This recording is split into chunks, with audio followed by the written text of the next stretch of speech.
সমস্ত খাবারগুলো খেয়ে নিল। আর দোষ বিড়ালের উপর চাপানো কেন, বিড়ালের মুখে কিছুটা দই ক্ষীর লাগিয়ে দিল।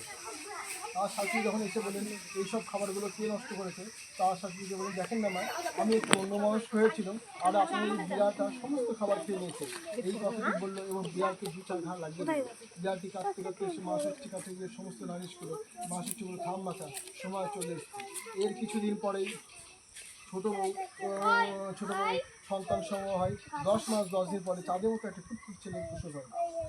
ছেলের মুখ দেখে ছেলের তার শাশুড়ি সমস্ত গ্রামবাসীকে ধনরত্ন ঐশ্বর্য ও মিষ্টান্ন দান করলেন।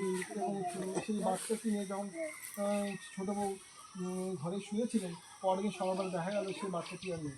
চারিদিকে খোঁজ কোথাও পাওয়া গেল না। এইভাবে ছোটো বউয়ের 7-8টি ছেলে একটি মেয়ে হলো, সবগুলো রাত্রে থাকতো, পরের দিন সকালে আর খুঁজে পাওয়া যেত না।